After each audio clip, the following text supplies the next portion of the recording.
Le siège du commandement de la sécurité civile a servi de cadre le jeudi 3 août 2023 à une séance de restitution suite à un stage de formation sur l'identification des victimes de catastrophes et des attentats terroristes auxquels a participé à Yaoundé au Cameroun le colonel de police Jean-Bernard Londé, commandant territorial de la sécurité civile du Niari. Celle-ci s'est déroulée sous l'autorité du colonel de police Serge Pepin Itoa Poto, commandant second de la sécurité civile. Reportage Donald Oromba. Au cours de cette restitution, le colonel de police Jean-Bernard Londé, commandant territorial de la sécurité civile du Niari, a notifié que les objectifs de ce stage de formation sont à inscrire dans l'harmonisation des procédés d'identification des victimes de catastrophes et d'attentats terroristes entre experts et enquêteurs de tous les pays. D'où la production des formulaires IVC Interpol dans l'utilisation des standards internationaux et méthodes de travail. Aussi, du point de vue d'Interpol, l'une des exigences les plus importantes à satisfaire en matière d'identification des victimes de l'application des normes internationales visant à favoriser l'adoption d'une démarche cohérente et bien comprise par le plus grand nombre, en particulier lors des opérations multinationales. D'où l'importance de ce stage pour les sapeurs-pompiers qui sont les premiers intervenants dans la gestion d'une scène de catastrophe. Lorsqu'il y a une catastrophe, les experts du Congo, par exemple, travailleront de connivence avec ceux de la RDC et du Gabon, un exemple, mais sur des bases bien définies. Ces normes sont conçues par Interpol pour éviter que chacun vienne avec ces principes qui ne vont pas cadrer avec ce que les autres ont conçu dans leur pays.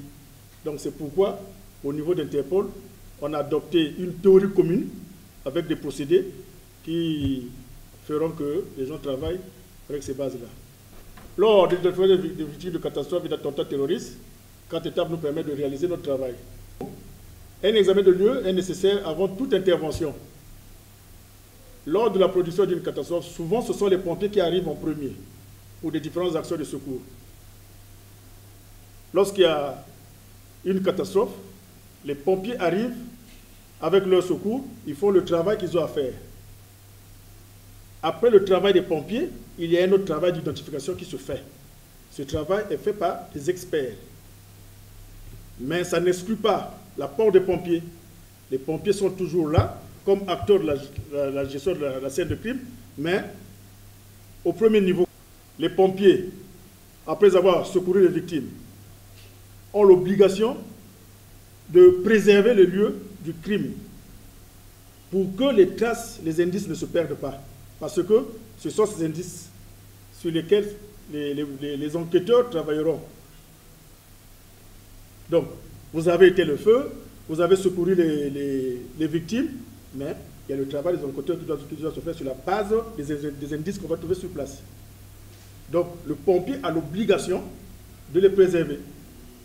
Après avoir fait le travail qu'il a fait sur la scène de crime, c'est le pompier, il revient au pompier de donner le top aux enquêteurs. Parce que la scène de crime est déjà circoncis. C'est au pompier de dire, monsieur l'enquêteur, ou bien les enquêteurs, rentrez parce que j'ai sécurisé. Il n'y a plus de danger.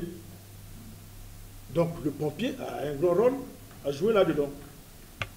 Considérons que le corps a été calciné. Il y a des méthodes connues des experts, ce n'est pas nous les experts, connues des experts, qui feront que le travail se fasse afin d'identifier les différents corps. Nous avons aussi les données anté-mortem, parce que il faut qu'il y ait des données reçues sur les lieux du crime à comparer avec les données d'avant l'accident. Je m'explique. Les biologistes ont rattrapé l'ADN. En amont, nous avons l'obligation, lorsque nous sommes malades, de nous rendre auprès du dentiste, non? Un exemple. Le dentiste, logiquement, doit avoir, c'est pas un carnet de consultation ou dans lequel il a toutes les données, il a traité des dons. Ces données-là sont nécessaires dans l'identification, parce que après, on fera appel à ces données pour comparer avec ce que nous avons vu sur le terrain. Après, il y a une équipe prévue pour un peu faire comme la conciliation des données recueillies de part et d'autre, pour identifier. Ici, une fois les données post-mortem et ante-mortem recueillies, une équipe les compare en vue d'identifier les victimes.